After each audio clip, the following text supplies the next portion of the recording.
지난 주 중에 새벽마다 날마다 솟는 샘물로 PT를 했습니다.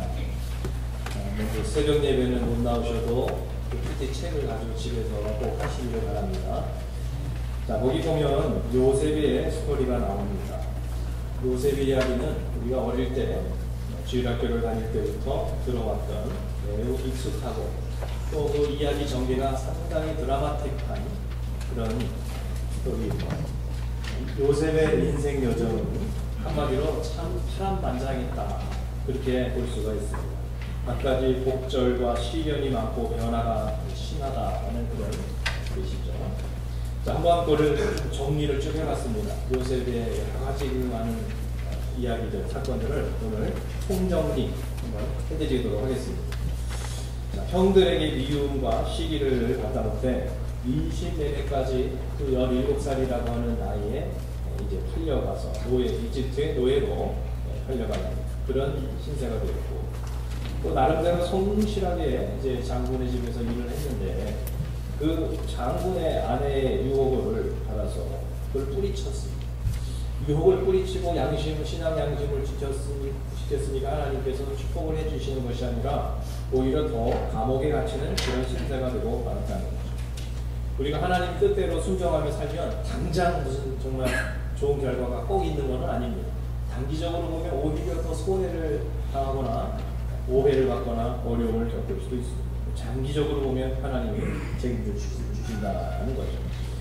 또 감옥에 갇혀서 떡 맡은 관원장은 성심껏 섬겼습니다. 그래가지고 그 애를 도와주고 꿈도 잘 해석을 해줘서 꿈대로 석방이 되고 복직이 됐습니다.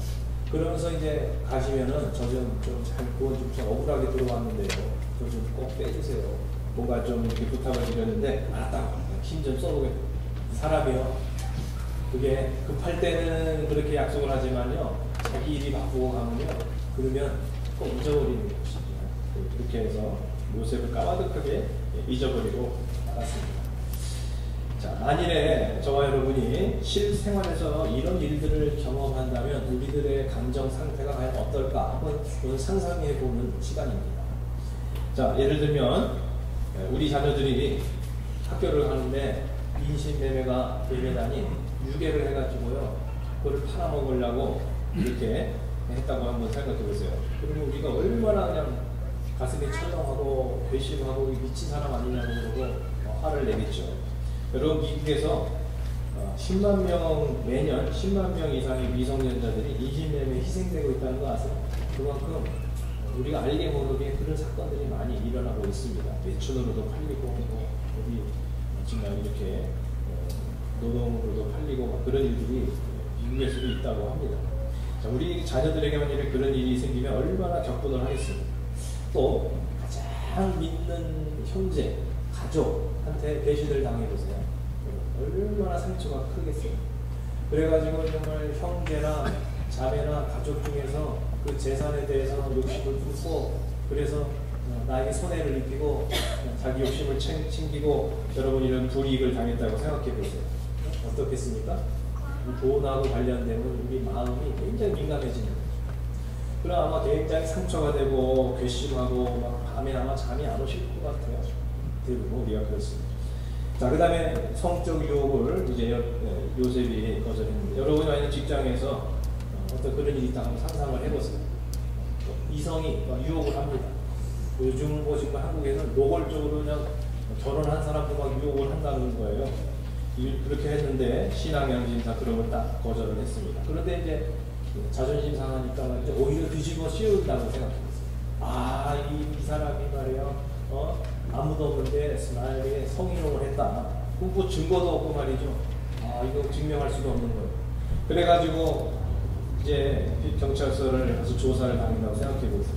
그런데 언론에서 그것을 가지고 진위를 확인을 해보지도 않고 보도를 때려버립니다. 사진과 실명을 해가지고 보도를 해가지고. 그래서 명예가 완전히 실추가 됐다고 생각해보세요.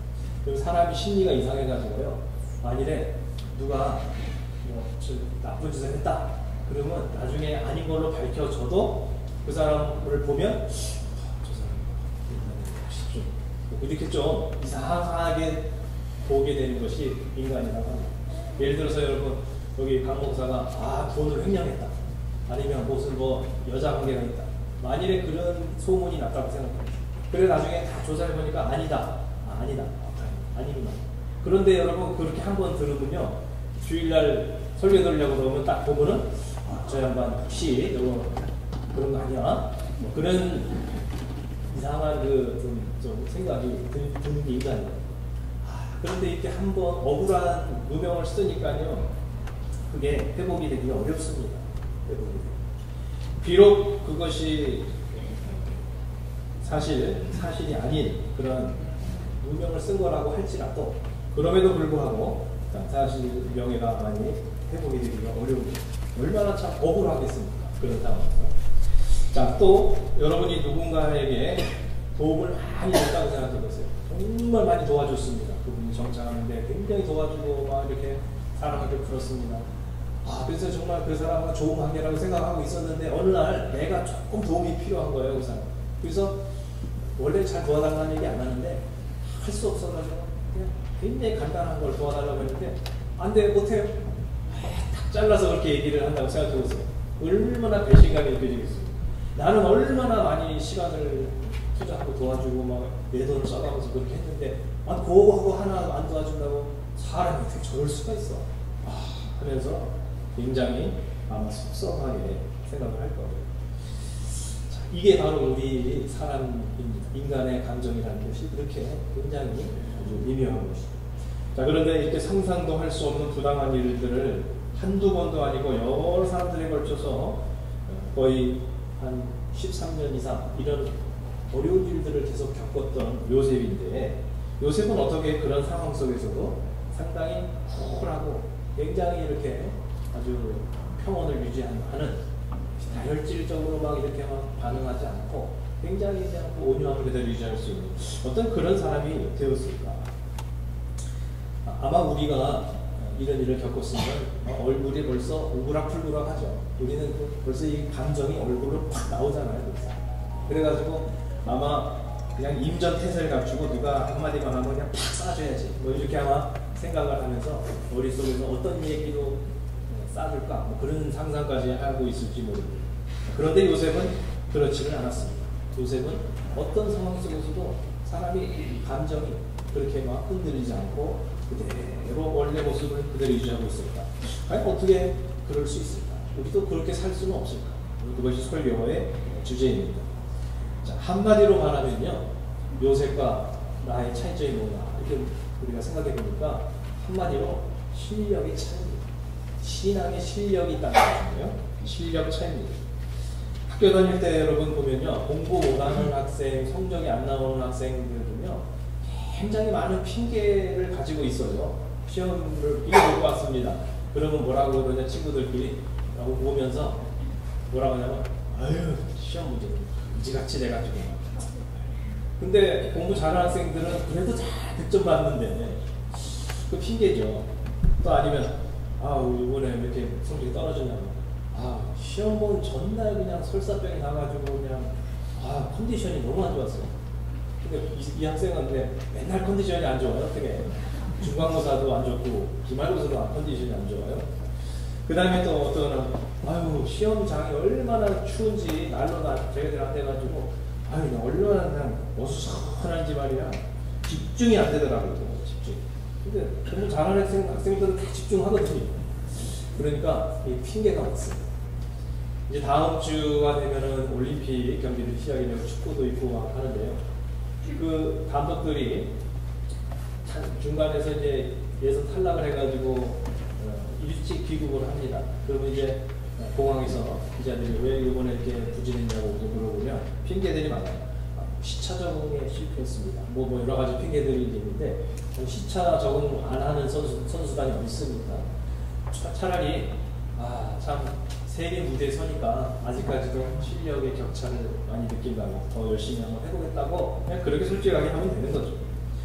자, 요셉은 극한 상황 속에서도 흔들리지 않았는데 나는 왜 환경에 그렇게 휩쓸릴까? 나는 사람 말 한마디에 왜 그렇게 막 천국과 지옥을 오고 갈까? 그 차이가 뭐냐? 그것은 신앙의 실력의 차이다 라고 결론을 내릴 수밖에 없습니다. 내가 요셉과 같이 그렇게 초연하지 못한다면 그것이 내 영성의 현주소입니다. 자, 한번 요셉이 어떤 수준인지를 한번 제가 알려드리겠습니다. 5절 말씀을 한번 보세요. 5절. 자, 한번 다 같이 5절 보시겠습니다. 시작. 당신들이 나를 이곳에 파악하고 해서 근심하지 마소서, 한탄하지 마소서. 여러분, 이게 굉장한 겁니다. 왜냐하면요, 지금 피해자가 가해자를 오히려 위로하고 있는 겁니다. 지금. 대부분 그게 반대잖아요. 근데 피해자가, 여러분, 가해자가 괴로워하고 막 그러니까 피해자는 괜찮다고, 아니 뭐 그럴 수도 있죠. 일부러 그러시는 것도 아닌데, 이러면서 오히려 피해자가 위로하고 있는 이런 형식입니다. 다 그런 건 아닌데요. 한국에서 이제 사고가 나서 여성 운전자가 실수를 이제 많이 할 수가 있죠. 그래서 여성 운전자가 실수를 해서 사고가 났는데 가해를 해가지고 책임이 있습니다. 피해를 입은 남성 운전자들이 대부분, 다 그런 건 아닌데 대부분 막 야단칩니다. 화를 내고 야단치고 짜증내서, 아 김여사, 한국에서 여성 운전자를 김여사라고, 아 정말 집에서 밥하지 왜 나와가지고 저래요 정말, 아 지금 짜증나요. 이런 식으로 이제 좀 많이 해요. 그런 건 아니에요. 자, 그런데 최소한 미국에서는 일단 사고가 나잖아요. 그럼 이제 노약자는 좀 운전이 미숙하시면 사고가 나면 일단은 제대로 된 남자 같으면 와가지고 아이 오케이 하면서 진짜 크게 다치지 않았는지, 혹시라도 조금 다쳤으면 빨리 그 앰뷸런스를 부르는 데 집중을 하지, 그 다음에 이제 사고 처리와 책임을 묻는 것이지 처음부터 막 이렇게 하진 않는다는 거죠. 그건 그런 것입니다. 마찬가지로 요셉이 지금 피해자인데요, 오히려 가해자를 안심시키면서 오히려 그를 염려하는 이런 꼴이 되고 있습니다. 자, 그러면 어떻게 요셉은 이렇게 정말 성숙하고 그리고 여유 있고 초연한 좀 쿨한 그런 모습으로 인생의 폭풍을 이렇게 통과할 수가 있었을까? 한번 저희도 배워보기를 바랍니다. 자, 답은요, 그 뒤에 나오는 성경 구절에 그대로 다 있습니다. 의외로 간단한 말입니다. 한마디로 말하면 똑같은 상황, 다른 시각, 그렇게 볼 수 있습니다. 한국에 이제 연예인들 그런 기사가 나오죠. 여자 연예인들끼리 똑같은 의상을 입고 나오잖아요. 그러면 같은 옷, 다른 느낌, 뭐 그런 기사가 뜨지. 자, 그런데 신앙에 실력이 있는 사람이나 없는 사람이나 똑같은 상황을 맞이하는데 그걸 다르게 바라본다는 거죠. 공부를 잘하는 학생이나 못하는 학생이나 시험 문제는 똑같은데 그것을 해석하고 풀어나가는 능력이 다르다는 거죠. 요셉이 인생을 바라보는 시각이요, 평범한 사람과 굉장히 다른 겁니다. 한번 보시기 바랍니다. 5절 후반절 보시면, 하나님이 생명을 구원하시려고 나를 당신들보다 먼저 보내셨나이다. 7절 다 같이 읽어보세요. 하나님이 큰 구원으로 당신들의 생명을 보존하고 당신들의 후손을 세상에 주시려고 나를 당신들보다 먼저 보내셨나니. 8절 그런즉 나를 이끌어오는 당신들이 아니요 하나님이시다. 이게 뭐냐면요, 대부분의 사람들은 일신매매 당했다 이렇게 봅니다. 근데 요셉은 어떻게 보냐면 하나님이 나를 파송하셨다. 보통 사람은 그런 시각으로 그 사건을 바라보지를 못해요. 나는 피해자다. 내 입장, 내 감정에 충실하지. 하나님께서 왜 나를 그렇게 보낸다. 물론 형들의 그 행위는 정말 마땅히 책망받아야 할 행위지만 결국은 최종적으로 장기적으로 보면 하나님이 나를 보내신 거다. 자, 여기서 7절에 당신들의 후손을 세상에 두시려고, 이거는 구체적으로 마태복음 1장의 족보를 떠올리셔야 돼요. 그러니까 마태복음 1장에 그리스도의 그 계보가 나오는데 아브라함 이삭을 낳고 이삭이 야곱을 낳고 아브라함 이삭 야곱 하면서 그 자손으로 후손들이 쭉 이어지다가 결국 거기서 유대 후손 중에서 그리스도가 태어난다는 거는 그러한 사실을 하나님은 다 계획하고 계셨는데 7년 대기근 동안에 그 히브리 민족이 멸절을 하면은 그 예언이 이루어질 수가 없어요. 그러니까 특별한 목적을 가지고 사명을 띠고 요셉을 하나님이 미리 보내셔가지고 13년 전에 보내셔가지고 그래가지고 7년 풍년을 대비하게 하셨다. 그래서 요셉이 잘나가서 그런 것이 아니라 그 사명을 완수시키려고 높은 자리로 하나님께서 세우신 것뿐이다. 이런 겸손과 또 그런 비전에 대한 이런 분명한 인사이트를 요셉이 지금 가지고 있습니다. 그러니까 자기의 삶에 벌어진 불행한 사건을 더 이상 저주하고 원망하면서 바라보지는 않아요. 그것은 참 힘든 일이었던 것은 사실이지만 결국은 더 중요한 하나님의 뜻을 이루기 위한 하나의 과정이었을 뿐이다. 이런 안목이 생기는 거예요. 넓게 보고 멀리 보는 것이. 아마 보통 우리 같으면요 이런 시각으로 바라보기가 참 어렵습니다. 자, 그러고 나서 이 구절을 보고 나서 제가 그 앞에 앞에 있었던 창세기의 본문들을 한번 다시 읽어보니까요 다르더라. 똑같은 사건인데 의미가 전혀 다르더라. 마찬가지로 여러분이 지금까지 인생 여정을 사셨는데 여러분이 정말 원치 않는 그런 일들도 불행한 일, 불미스러운 일들도 있었을지 모르겠어요. 그것에 대해서 지금까지도 마음이 풀리지 않고 지금까지도 정말 사람에 대한 원한이 있거나 아니면 심지어 하나님에 대한 원망까지도 여러분 마음에 있을지 모르겠습니다. 하지만 새로운 요셉과 같은 시각으로 그 과거를 쭉 바라보니까요 이게 전혀 다른 그런 의미입니다. 한번 보겠습니다. 형들의 못난 행동, 이기적인 행동, 미성숙한 행동 때문에 요셉은 이집트의 무대를 밟을 수가 있었던, 형들이 그렇게 못난 짓을 안 했으면 요셉은 아직도 팔레스티나에 거기에 있는 거죠. 장군의 아내의 억울한 모함이 없었다면 왕의 감옥에 갇힐 수가 없었고 바로의 그 측근을 만날 수가 없었던 그런 하나의 노예의 신분입니다. 그런데 그 모함 덕분에 만날 수가 있었던 거예요. 떡 반환장이 섭섭하게도 2년이나 자기를 은혜를 저버린 그 일 때문에 가장 적절한 타이밍에 바로를 만날 수가 있었고 바로의 그 꿈을 해석하기 위해서 가장 적절한 타이밍에 발탁이 될 수가 있었다. 이것입니다. 또 나중에 강팍한 다른 파라오가 이제 나타나서 히브리 민족을 엄청나게 막 못살게 굴고 학대를 했습니다. 그렇기 때문에 이집트를 탈출할 수가 있었고 출애굽기가 성경에 포함이 될 수가 있었던 것입니다. 아마 편했으면 절대로 안 나왔을 거예요. 바로의 철병거가 끝까지 악랄하게 그냥 추격을 해오는 바람에 홍해가 가라졌어요. 만약에 그렇게 악랄하게 추격해오지 않았으면요 그냥 천천히 돌아서 갔을 거고 배 타고 조금씩 갔을 거예요. 그러면 홍해 기적은 성경에 존재하지 않습니다. 광야의 길에 양식과 식수가 너무나도 없었기 때문에 만나의 기적, 메추라의 기적이, 생수의 기적이 하늘에서 떨어질 수가 있었습니다. 사막의 극한 일교차 때문에 불기둥의 기적이 일어날 수가 있었다라고 하는 것입니다. 자, 이렇게 보니까요, 그런 요셉의 시각으로 다시 한번 그 사건들을 알아보니까요, 정말 모든 열악한 상황들, 모든 불미스러운 사건들, 모든 발각지 않은 사람들이 하나도 버릴 데가 없다. 여러분의 삶에서 여러분이 불평하고 힘들어하는 그런 것들이요, 하나도 버릴 데가 없다.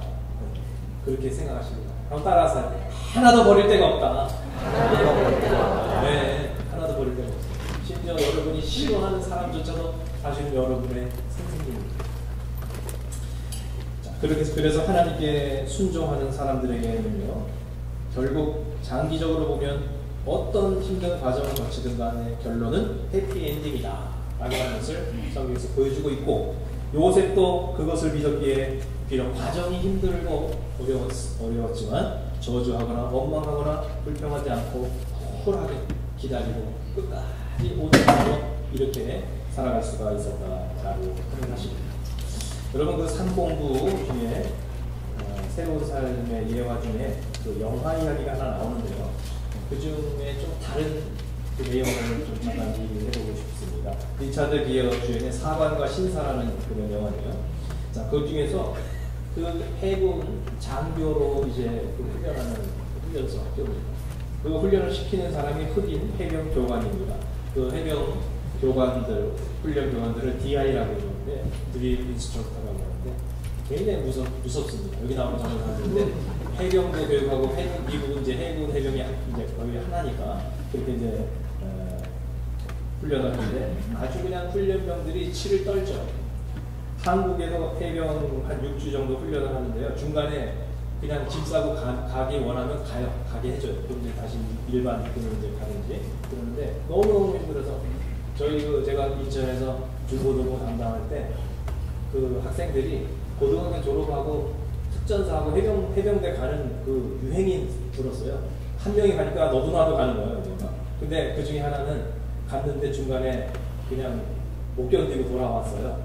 근데 송별식도 다 해줬는데 이거 왔다는 얘기 못하고 집에 숨어 있더라고요. 실패해가지고. 근데 어쨌든 이게 굉장히 힘든 훈련을 6주 동안 합니다. 그래서 이 DI 부사관들의 악명이 상당히 높고 또 이 훈련 교관을 양성하는 훈련이 굉장히 또 세다고. 실제로 이 사람들은 같이 뛰죠. 같이 훈련을 하죠. 자, 그래서 한국에서도 보니까 6주 훈련을 마치고 자대로 배치받을 때 그 기간 중에는 막 그냥 막 악랄하다고 막 그냥 막 정말 그렇게 싫어했는데 마치고 헤어질 때는 부둥켜 안고 막 울고 스승의 은혜 노래를 막 불러주기도 하고 어떤 병사들은 제대하고도 계속 연락을 할 정도로 잊지 못하는 그런 추억의 기간이라고 이렇게 한다고 합니다. 자, 그런데 그 영화에서 제가 가장 인상적이었던 장면은 그 모든 훈련 과정을 다 마치고 장교로 인간에서 퇴소식을 하면서 수료증을 전달하는 이제 그 과정입니다. 자, 그래서 이제 이 계급장을 붙여주는데 부대장이 하는 것이 아니라 훈련 교관이 직접 그 훈련생에게 이렇게 합니다. 그런데 지금까지 훈련받으면서 이 주인공이 제일 괴롭힘을 당한 사람이에요. 문신도 있고 조금 껄렁껄렁하고 문제도 일으키니까 이 교관이 이 한 사람만 집중적으로 막 괴롭혔어요. 그냥 물을 뿌려가지고 막 얼차를 시키고 막 그냥 남들은 다 일과가 끝났는데 막 해변에 가서 막 그냥 막 얼차를 시키고 막 너무너무 모욕을 주고 철저하게 짓밟습니다. 그래가지고 그 훈련 기간에는 뭐 이거 아직 장교도 아니니까 이거는 막 그냥 상사가 더 높은 거죠. 그래가지고 이렇게 막 너무너무 상처를 줄 정도로 막 최고의 이런 모욕감을 주면서 왜 나를 그렇게 미워하나 그렇게 생각할 정도로 악감정을 갖고 있었는데 자, 마지막 임관하는 그 순간이 저는 굉장히 인상적이었어요. 왜냐하면 그 해군 장교 하얀색 정복이 얼마나 멋있어요. 구두까지 하얀색으로 탁 하고 이제 그 모든 진흙탕의 훈련을 다 마치고 이제 계급장을 달고 퇴소하고 임관하는 그 상황인데 그 나오는 줄을 서서 나오는 그 사람 자기 가장 괴롭혔던 사람을 향해서 그 훈련교관 DI가 아주 정중하게 장교 대우를 하면서 해병대식으로 경례를 탁 붙여줍니다. 인민군들은 이렇게 하지만 해병대식으로 이렇게 하면서 경례를 붙여줍니다. 그러니까 그 사람도 경례를 딱 받고 그리고 내가 이제 장교니까 너 죽었어. 그런 게 아니라 정말 다 잊어버리고 쿨하게 평생 잊지 못할 거야. 그러면서 서로 정말 쿨하게 남자답게 그렇게 지나가는 모습을 보면서 너무 멋있는 거예요. 너무 멋있어. 뒤끝 없는 거죠. 그러면서 그 과정은 힘들고 괴로웠고 감정이 상했지만 그 마지막만큼은 깨끗하게 정말 인간이 미워서 그런 것이 아니라 정말 그 정신 상태를 뜯어고치기 위해서 훌륭한 해병으로 그 군인으로 이렇게 양성하기 위해서 자기 임무를 나갈 것이니까 그거를 이해하고 쿨하게 이렇게 헤어지는 모습이 너무 멋있었어요. 자, 우리 신앙생활도 전혀 또 그렇게 멋있게 했으면 좋겠습니다. 인생도 정말 깨끗하게 쿨하게 그냥 멋있게 좀 이렇게 좀 했으면 좋겠습니다.